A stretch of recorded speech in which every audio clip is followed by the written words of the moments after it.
네, 여러분 안녕하십니까. 바로본TV 옹부즈맨의 김승재입니다. 지난주 연합뉴스TV에서는 전 국민들의 집단 행동 관련 이슈와 함께 러시아 푸틴 대통령의 최대 정적이죠. 알렉세이 나발리의 의문사 등 다양한 뉴스들을 보도드린 바 있는데요. 먼저 지난주 주요 뉴스부터 정리해 보겠습니다.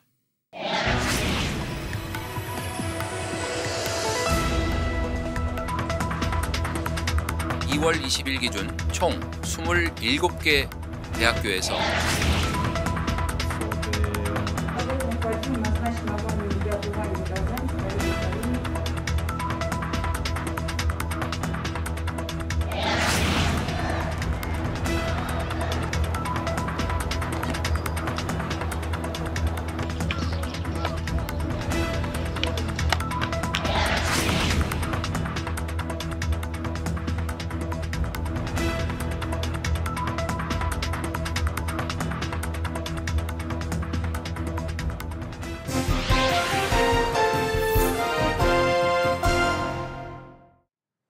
한 주간 보도 내용을 짚어보는 연합뉴스TV를 말한다 김홍태입니다.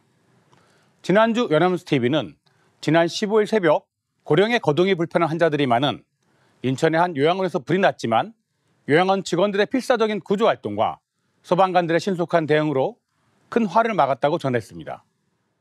그리고 지난해 한국의 경제 성장률이 25년 만에 일본에 뒤진 것으로 나타났다면서 한국 경제의 구조적 문제가 드러나고 있다고 전했습니다. 또한 가계부채 부담이 커지자 정부가 전세 대출에도 총부채 원리금 상환 비율 DSR을 적용할 방침을 밝혔는데요. 전셋집 구하는 부담이 커져 서민 주거 안정을 해칠 수 있다는 우려가 나온다고 전했습니다. 지난주 첫 소식은 지난 16일 뉴스 리뷰 소식인데요. 지난 아시안컵에서 대한민국 감독직을 제대로 수행하지 못한 유리겐 클린스만 감독이 1년 만에 짐을 쌌다고 하면서 한국을 무시하는 태도를 보였다는 지적까지 나왔다고 전했습니다.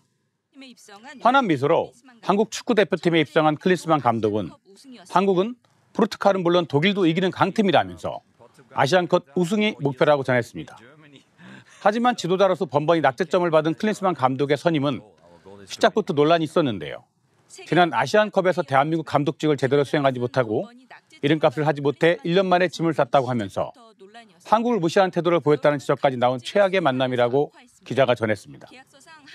여론은 감독직을 수행하면서 악화됐는데요. 계약서상 한국에 체류하면서 감독직을 수행하도록 되어 있음에도 불구하고 대부분 본 거주지인 미국에 머무른 것이 갈등의 불씨가 됐다고 합니다.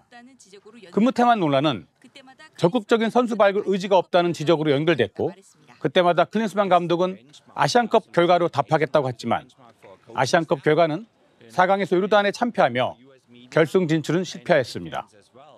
성적은 물론 패배의 문턱에서도 환한 미소를 보인 클린스만 감독은 국민 감정을 읽지 못한 태도라고도 전했습니다.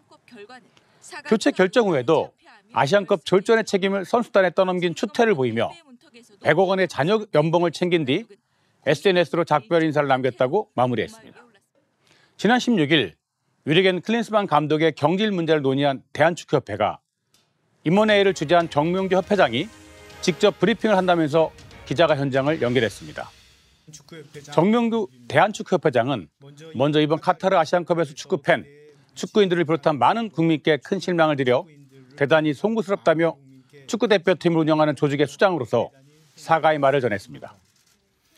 협회가 이번 아시안컵의 대표팀의 경기 분석과 평가를 하였고 대표팀 감독에 대한 평가가 중점적으로 논의되었으며 종합적으로 검토한 끝에 최종적으로 대표팀 감독을 교체하기로 결정했다고 전했습니다.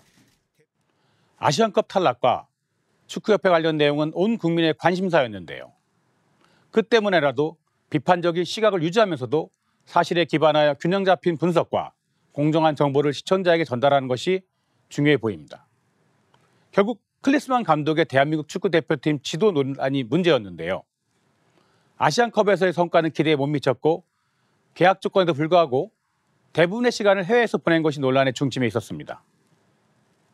그 외에도 아시안컵 대회 기간에 발생한 다른 문제들도 한국 축구가 직면한 상황을 해결하고 더 나은 미래를 위해 어떤 접근 방식이 필요한 건지 다시 한번 생각해 볼 기회라는 점이 강조될 필요가 있었습니다. 그리고 클린스만 감독 선임과 경질 과정에서 협회가 따른 절차와 기준을 상세히 설명할 필요가 있었는데요. 과정의 공정성과 투명성을 강조하는 것도 중요해 보였습니다. 따라서 협회장의 발언 후라도 이에 대하여는 한번 짚을 필요가 있어 보였습니다. 선수단 내부의 이슈를 다룰 때에는 좀 더 신중한 접근이 필요하다는 멘트가 있었으면 좋았을 텐데요. 대한민국 대표하는 팀 내부 분열을 조장하지 않아야 하고 앞으로 월드컵을 대비하여 대표팀에서 어린 선수들도 잘 이끌어 가야 하기 때문입니다. 건설적인 방향으로 잘 마무리되어 대한민국 축구가 더 성장하길 바랍니다. 지난 15일 뉴스프라임에서는 당일 새벽 인천의 한 요양원에서 불이 났고 고령의 거동이 불편한 환자들이 많았기 때문에 차칫 대형 참사로 이어질 뻔했지만 요양원 직원들의 필사적인 구조활동과 소방관들의 신속한 대응으로 큰 화를 막았다고 전했습니다. 불이 난 6층에 입원했던 노인은 17명으로 대부분 거동이 불편한 중증 환자로 자력으로 대피할 수 있는 환자는 2명뿐이라는데요. 모두가 잠든 새벽 건물 6층 요양원 병실 한쪽에서 새빨간 불길이 치솟았고 바로 옆에는 혼자 대피가 불가능한 노인 환자가 누워있던 상황입니다. 화재 경보를 듣고 황급히 달려온 요양보호사가 다른 침상에 있던 이불을 가져와 환자에게 덮은 뒤 재빨리 침상을 빼냈고 곧이어 다른 직원이 달려와 소화기를 뿌려 구조했다고 합니다. 요양원의 발빠른 대응과 소방당국의 구조활동 속에 불길은 다른 층으로 번지지 않고 21분 만에 완전히 꺼졌다고 하는데요.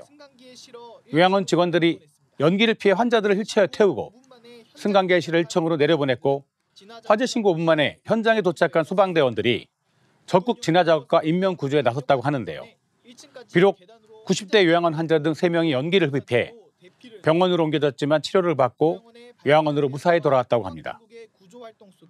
요양보호사들이 초기 진화를 통해 대형 참사를 막을 수 있었던 건 평소 받아왔던 소방훈련 덕이 컸다고 하는데요. 요양원 대표는 이런 훈련이 분기에 한 번 정도 소방서에서 진행하고 그런 훈련이 도움이 많이 됐다고 전했습니다. 소방당국은 정확한 화재 원인을 조사 중에 있다고 마무리했습니다. 위 화재 보도에서는 요양원 직원들의 신속한 대응과 소방훈련의 중요성이 강조되었는데요. 큰 참사를 막은 이들의 용기와 준비성을 도둑히 칭찬할 필요가 있었습니다. 그리고 교육과 실습을 통한 대비의 중요성이 얼마나 중요한지도 다시 짚을 부분이었습니다.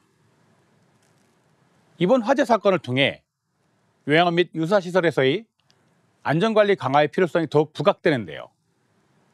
함께 시설 내 안전설비의 철저한 점검과 개선, 정기적인 소방훈련의 중요성도 다시금 부각할 필요가 있어 보였습니다. 거동이 불편한 환자들의 신속한 대피를 가능하게 한 요양원의 사전 대피 계획은 그냥 이루어진 것이 아닌 소방 교육 및 훈련 프로그램 덕분임이 드러나고 있는데요. 결국 안전을 위해 다른 시설에서도 이루어지고 있는지 아니면 더 많은 시설을 확대하는 것이 필요하다고 짚어야 할 것입니다. 그리고 모든 시민이 화재 예방 수칙을 숙지하고 비상 상황에 침착하게 대응할 수 있도록 교육과 캠페인의 강화를 강조할 필요도 있어 보였습니다. 지난 15일 뉴스워치에서는 지난해 한국의 경쟁 성장률이 25년 만에 일본에 뒤진 것으로 나타났다고 전했는데요. 일본 내각부가 지난해 일본의 실질 국내 총생산 GDP 성장률을 15일 발표했다고 전했습니다. 지난해 일본의 실질 국내 총생산 GDP 성장률이 1.9%라는데요. 이는 한국은행이 지난달 발표한 한국의 지난해 GDP 성장률 1.4%보다 높은 것으로 한국이 일본의 경쟁 성장률에서 뒤진 것은 외환위기 때였던 1998년 이후 25년 만이라고 합니다. 일본 니혼게이자이 신문이 반도체 불안 같은 일회성이 아닌 한국 경제의 구조적 문제도 드러나기 시작했다고 분석한 것을 전하면서 다만 국제통화기금이 지난달에 내놓은 세계 경제 전망에서는 올해 한국의 실질 GDP 성장률이 일본을 앞지를 것으로 전망됐다고 마무리했습니다. 1998년 외환위기 이후 25년 만에 한국이 지난해 일본의 경제 성장률에서 뒤진 것은 우리 경제의 중요한 신호로 보입니다.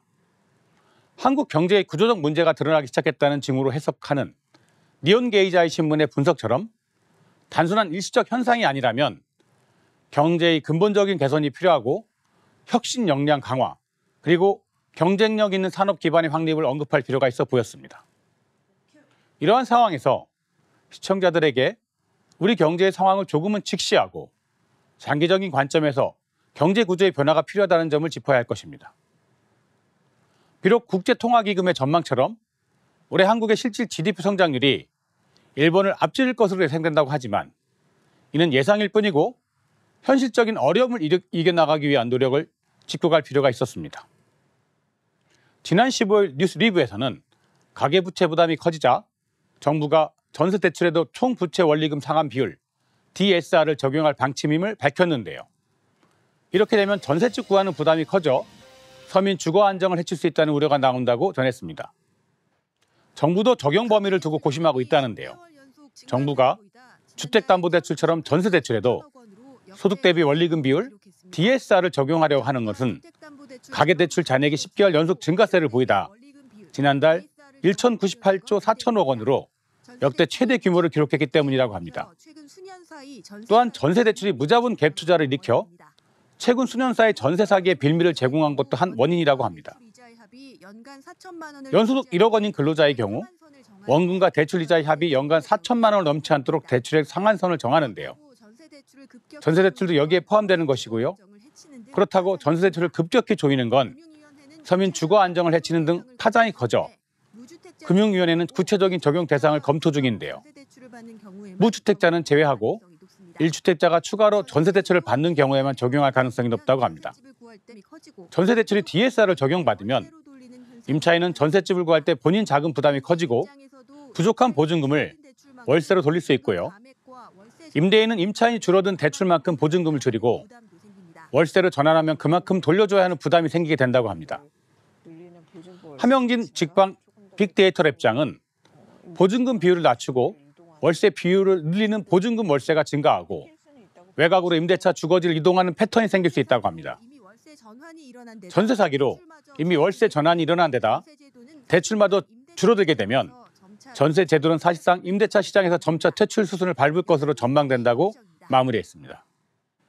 정부가 전세 대출에도 총부채 원리금 상환 비율 DSR 적용을 고려하고 있는 가운데 가계부채 증가세에 제동을 걸고 전세 사기를 줄이고 무자본 갭 투자를 막는 긍정적인 측면이 있음에도 불구하고 서민들의 전세값 부담 증가와 월세로의 전환이 가속화되고 있는 보증금 비율 감소와 같은 부작용을 초래할 수 있다고 밝히고 있어서 제도 시행에 대한 정확한 분석을 제공하기 위해서 매우 유익해 보입니다. 금융위원회가 무주택자를 제외한 1주택자에 대한 적용을 고려 중이라 하더라도 시청자들은 이러한 정책 변화가 자신의 주거 환경에 어떤 영향을 미칠지를 주의 있게 살펴보고 장기적인 주거 계획을 세우는 데 있어서 이를 고려해야 할 것입니다. 지금까지 연합뉴스 TV 시청자 평가였습니다.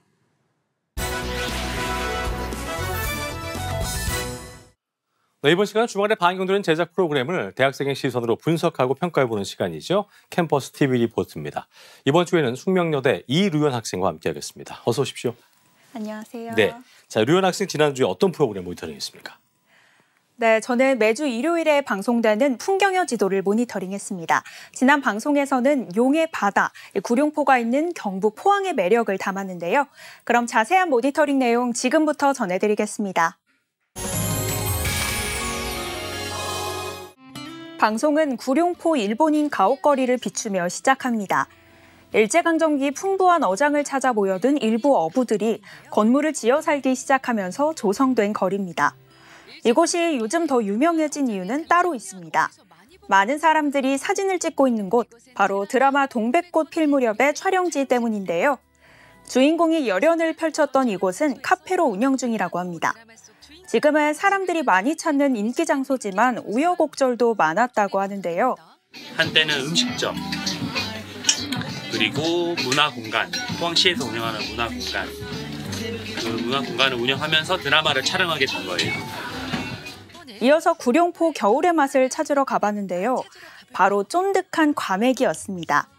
과메기는 청어나 꽁치를 말려서 만드는 별미인데요. 원래는 야외 해풍에서 말렸었는데 요즘은 미세먼지도 많고 해서 실내에서 주로 말린다고 합니다. 실내에서 말려도 상하기 쉬운 탓에 겨울에만 작업할 수 있어 11월부터 2월까지 바쁜 시기라는 걸 알 수 있었습니다. 윤기가 좔좔 흐르는 이 과메기가 결대로 찢어지는 걸 보고 있으니 과메기의 고소한 맛이 절로 생각이 났는데요. 포항 2부는 청하 공진시장을 비추며 시작합니다. 입구에서부터 예사롭지 않은 춤사위를 뽐내고 계신 분을 만났는데요. 구경하는 분들의 입에 춤을 추시면서 귤도 넣어주시는 이분은 이 구역의 스타, 과일가게 사장님이셨습니다. 기분 안 아프세요? 욕하고 막 때리고 그러는데? 원래 그런데 원래 그런 일 해요. 원래 그런 일 해요. 청하 공진시장은 전국적으로 소문난 관광 명소기도 하는데요. 드라마 갯마을 차차차로 유명해져 드라마에 사용된 이름으로 시장 이름이 바뀌었다고 합니다. 원래 공진시 청하시장인데 드라마상 공진시장이라 해가지고 청하 공진시장으로 이제 이름 살죠.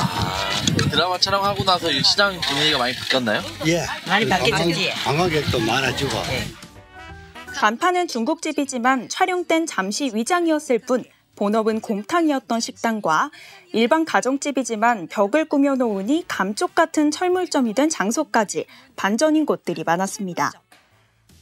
이어서 포항의 대표 재래시장이자 오랜 관광명소인 죽도시장으로 가봤는데요. 3대째 이어오고 있는 호떡집이 눈길을 끌었습니다. 쫀득한 반죽에 기름에 눌려지는 호떡을 보니 저도 침이 고였습니다. 언뜻 보면 특이한 점은 없어 보이지만 줄 서서 먹는 이유가 있다고 하는데요. 반죽. 반죽? 반죽에 뭐 다른 비법이 있나요? 예, 비법 있죠. 우리는 호떡 믹스를 안 하고 옛날 방식으로 밀가루에 찹쌀가루 넣어갖고 그렇게 옛날식으로. 먹는 방법도 따로 있다고 합니다. 화면에 보이는 고추 양념을 치즈 호떡, 씨앗 호떡과 겹쳐서 한두 개 얹어 먹는 방법이었는데 이 고추 양념이 치즈와 참 잘 어울린다고 합니다. 호떡이 호떡인데 호떡 아닌 것 같기도 하고 피자 같기도 하고 근데 또 피자는 아니고 근데 어쨌든 확실한 거는 제가 먹었던 호떡 중에 가장 맛있는 것 같아요. 정말로. 이거 한번 먹어봐야 돼. 그래, 한번 그래. 태어나서 처음 느껴본다는 호떡의 맛, 저도 너무 궁금해졌습니다. 이어서 포항하면 빼놓을 수 없는 남구의 호미곶으로 가봤습니다. 1999년 세워진 상생의 소는 포항에 오면 꼭 보고 가야 할 명물이라고 하는데요. 남북 한가는 물론 국내외 싸움이 많았는데 이젠 서로 도우며 살자고 만들어진 조형물이라고 합니다. 육지에는 왼손, 바다에는 오른손, 이 두 개가 상생의 손이라는 걸 문화관광해설사분의 인터뷰로부터 알 수 있었습니다. 국내 등대 건축물 중 가장 아름답다는 호미곶 등대는 철근이 아닌 벽돌만 쌓아 만들었다고 하는데요. 100년이 넘는 세월 동안 선박의 길잡이 노릇을 했던 바다 지킴이라고 합니다. 등대가 있어서인지 겨울바다가 덜 쓸쓸해 보인다는 말로 방송은 마무리됩니다. 네, 모니터링한 내용 잘 봤습니다. 류현 학생 이번 풍경여지도를 보면서 어떤 점이 가장 인상 깊었습니까? 네, 저는 개인적으로 죽도시장에 가서 이 3대째 이어지고 있는 호떡을 꼭 먹어봐야겠다고 생각했는데요. 피자와 전, 그 사이 처음 맛보는 호떡 맛이라며 한박 웃음이 번진 제작진분들의 표정이 인상 깊었습니다. 또 제가 마침 다음 주에 포항에 가는데요. 풍경여지도가 포항의 관광명소와 맛집들을 잘 담아주어서 따로 찾아볼 필요가 없을 것 같습니다. 사람 냄새와 정이 느껴지는 바다의 도시, 포항의 매력이 잘 담겨진 방송이었다고 생각합니다. 네, 포항의 매력 저도 한번 느껴보고 싶습니다. 지금까지 숙명여대 이류현 학생과 함께했습니다. 오늘 말씀 고맙습니다. 고맙습니다.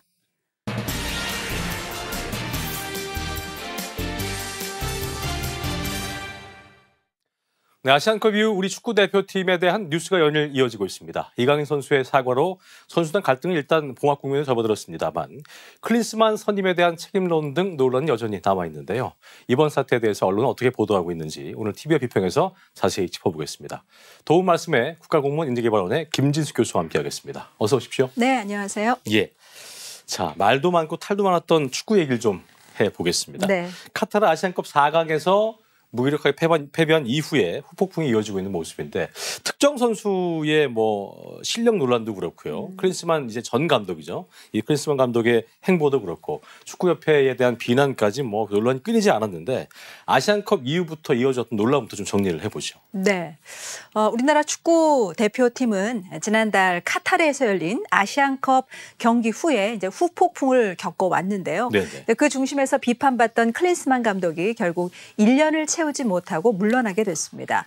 우리 선수단의 역대급 전력에도 불구하고 대표팀이 요르단과의 준결승전에서 무기력하게 탈락하자 감독에 대한 경질 여론이 거세지고 있었죠.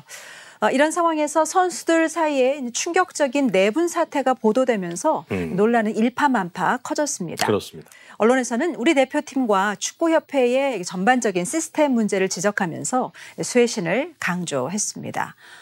동아일보는 짧고 허망한 클린스만 축구가 선수와 팬들에게 상처만 줬다면서 선수들 사이에 신망이 두텁고 또 유대감이 좋은 지도자가 대표팀을 이끌어야 한다고 지적했습니다. 세계일보는 아시안컵에서 감독의 맞춤형 전술은 찾아볼 수가 없었고 특정 선수만 혹사시키는 경기 운영을 계속했다면서 감독의 무능에 선수 간 결속력 와해까지 겹쳐서 4강에서 최악의 경기력을 보였다고 전했습니다. 그러면서 이제 한국 축구가 이대로는 안 된다며 논란의 진상을 파악하고 또 기강을 바로 세워야 한다고 강조했습니다. 그렇군요. 결국 지난 16일이었습니다. 축구협회가 클린스만 감독을 경질하기로 결정을 했었죠. 네. 선임 당시부터 여러 우려를 나와왔는데 그런 끝에 아시안컵 4강으로 끝으로 결국 1년을 채우지 못하고 쫓겨나게 된 네. 건데 언론은 이 과정에 대해서 어떻게 보도를 했는지 정리해 보죠. 네, 클린스만 감독은 과거에도 잦은 국외 출장과 또 재택근무 등으로 인해서 비판을 받아왔습니다. 급기야 이번에는 이제 아시안컵 대회 내내 부진한 경기력에 대한 책임을 회피하면서 또 말을 바꾸는가 하면 온갖 여론의 비판에도 항상 이렇게 미소 띈 모습을 보여줘서 좀 의아하기도 했습니다. 그렇습니다. 이렇게 잘 웃는 상을 웃상이라고 하잖아요. 웃는 모습이 나쁜 건 아닌데 국민들에게는 이런 모습이 반성 없이 진지하지 못한 태도로 비춰졌기 때문에 팬들의 분노를 더욱 자극한 결과가 됐습니다. 그렇습니다. 또 대회가 끝나고 한국으로 귀국한 지 이틀 만에 다시 거주지인 미국으로 떠나버리면서 축구협회의 아시안컵 평가회의도 화상으로 참석했죠. 여기에 이제 대회 기간 중에 손흥민과 이강인을 비롯한 선수단에 내분이 있었다는 보도가 뒤늦게 나와 팀 관리와 선수단 장악 능력까지 문제가 됐습니다. 언론에서는 클린스만 감독의 선수 시절부터 또 지도자로서의 자질과 태도 논란까지 면면을 짚었습니다. 클린스만 감독은 이제 선수 시절 최고의 스트라이커 중 한 명으로 평가받는 스타 플레이어 출신이지만 지도자로서는 다소 잦은 기행과 무능으로 그리 높은 평가를 받지 못했다고 전했습니다. 클린스만 감독이 위약금을 받고 국가대표팀 감독에서 경질된 것은 이번이 처음은 아니라고 하죠. 지난 2016년 월드컵 미국 대표팀에 이어서 두 번째고 또 2020년에는 독일 분데스리가 헤르타에서 아무런 상의 없이 사임해서 엄청난 비판을 받은 바도 있는데 한국 대표팀 감독을 맡은 후에도 해외 체류로 인한 근무 태만과 또 리더십 부족으로 논란에 휘말렸다라고 전했습니다. 조선일보는 일면에 웃기만 하다가 잘렸다라는 제목의 기사를 썼는데요.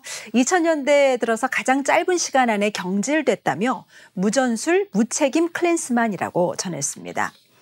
경향신문은 클린스만 감독이 대표팀의 사령탑으로서의 역할에 충실하지 못한 책임은 결국 축구협회에 있다면서 비판했습니다. 클린스만과 계약할 때 금액을 무제한으로 맞춰줄 수 없으니 다소 자유롭게 개인 활동을 보장한 부분이 태도 논란을 키우지 않았나라고 지적했습니다. 또 이 밖에 영국 BBC와 독일 키커 등 해외 주요 언론들도 클린스만의 경질을 비중 있게 보도했습니다.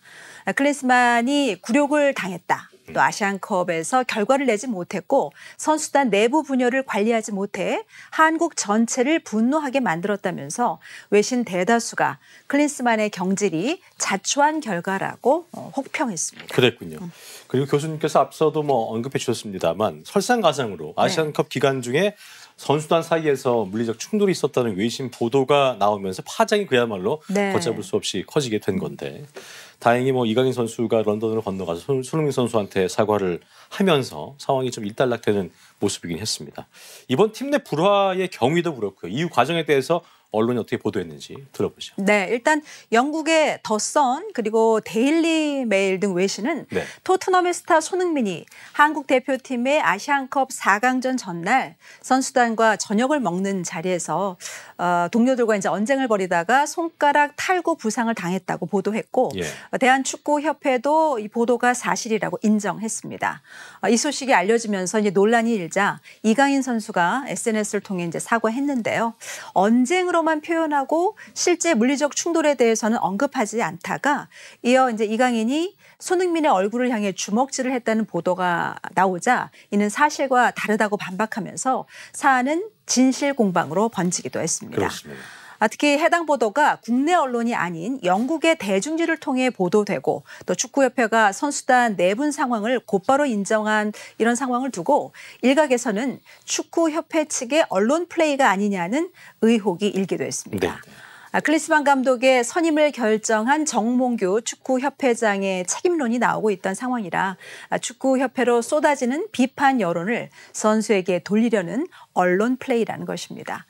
물론 축구협회에서는 공개된 자리에서 벌어진 일이라 빨리 인정할 수밖에 없었다고 의혹을 부인했지만 민감한 선수단 내부 정보가 어떻게 외부에 유출되었는지 명확하게 짚고 넘어갈 필요가 있다고 지적했습니다. 예. 이번 사건으로 국가대표 선수들의 이미지에 이제 큰 타격을 입은 만큼 축구협회에서는 선수들을 보호하고 단합시키는데 좀 더 책임감을 가져야 하지 않나 싶습니다. 그렇군요. 우리 대표팀 당장 다음 달에 2026 월드컵 2차 예선을 치러야 하는 상황인데 신임 전력 강화위원장으로 선임된 인물이죠. 정혜성 위원장 손에 그야말로 한국 축구의 재건이 달렸다. 이런 말까지 나오고 있는 상황인데요. 대표팀의 당면한 과제에 대해서 언론이 어떻게 보도하고 있는지 정리를 해보죠. 우선 우리 축구 대표팀의 새 감독 선임이 시급한 그렇죠. 과제입니다. 후보로 이제 다양한 이름의 감독들이 거론되고 있는데요. 예. 하지만 올해 이제 K리그 시즌 개막을 코앞에 둔 상황에서 또다시 현직 프로팀 감독을 차출하는 것이 쉽지 않고 국내파 감독에 대한 저평가와 불신을 극복하는 것도 관건이라고 전했습니다. 그렇군요. 결론적으로 현재 맡고 있는 팀이 없고 또 능력은 검증되면서 개성 강한 스타 선수들을 장악할 수 있는 카리스마까지 모두 충족하는 감독을 찾아야 하는데 현실적으로는 쉽지 않다는 것이죠. 또 축구협회의 책임론과 인적 쇄신 여부도 언론은 지적하고 있습니다. 축구협회는 어떤 명분과 절차로 클린스만 감독을 낙점했고 또 어떤 형태로 계약을 맺었는지 소상하게 밝혀야 한다라고 전했습니다. 축구협회 정몽규 회장이 여론에 밀려서 클린스만 감독의 경질을 수용하긴 했지만 당연히 이에 상응하는 책임을 져야 한다는 국민들의 목소리가 높은 만큼 축구협회가 과연 이번 사태에 대해 어떤 진정성 있는 해법을 내놓을지 주목된다라고 덧붙였습니다. 그렇군요. 자, 기대가 큰 만큼 실망도 클 수 있다는 말처럼 사실 축구대표팀에 대한 국민적 기대와 관심은 어마어마하잖아요. 네. 2002년 4강 이후에도 그랬고요. 그 관심이 응원으로만 표출되는 것이 아니라 때로는 이제 큰 비난으로도 이어질 수 있기 때문에 언론의 역할은 무엇보다 중요해 보입니다. 끝으로 이번 사태를 통해서 언론이 아로새겨야 할 점에 대해서 짚어주시고 마무리하겠습니다. 네, 우리 축구 국가대표팀 선수 사이에 일정 부분 갈등이 있었던 것은 맞지만 주요 관련자로 지목된 이강인 선수를 비롯해서 또 다른 여러 선수들이 제대로 확인되지 않은 무분별한 뉴스 때문에 비난에 시달려서는 안 될 것입니다. 그렇습니다. 특히 이강인 선수를 향한 비난이 도를 넘고 있는데요. 당사자에게는 물론 가족과 또 평소 그를 응원한 방송인의 SNS까지 찾아가서 악플로 공격하는가 하면 이강인이 광고 모델로 있는 브랜드의 불매운동 움직임까지도 보였습니다. 또 일부 언론은 과거 영상까지 찾아내서 사실 확인 없이 전반적인 분위기상 한 사람의 잘못으로 몰아가는 추측성 보도를 하기도 했는데요. 우리 사회의 무차별적인 비난 여론을 확산시키고 어느 한쪽의 편을 들어서 갈등을 부추겨서는 안 될 것입니다. 손흥민 선수가 자신의 SNS를 통해 이강인을 잘 보살피겠다라면서 주장으로서 따뜻한 손을 내밀었고 또 이강인 선수도 잘못을 반성하고 또 영국까지 찾아가서 사과한 것으로 알려지고 있습니다. 갈등이 없는 조직은 없습니다.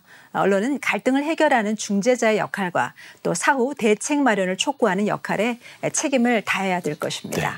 앞으로 우리 축구 국가대표팀의 전력과 단합을 위해서라도 이성적인 판단 또 건전한 비판에 언론이 앞장서 주길 기대합니다. 네, 언론이 중시해야 될 내용까지 국가공무원 인재개발원 김진수 교수와 함께했습니다. 오늘 말씀 고맙습니다. 네, 고맙습니다. 네.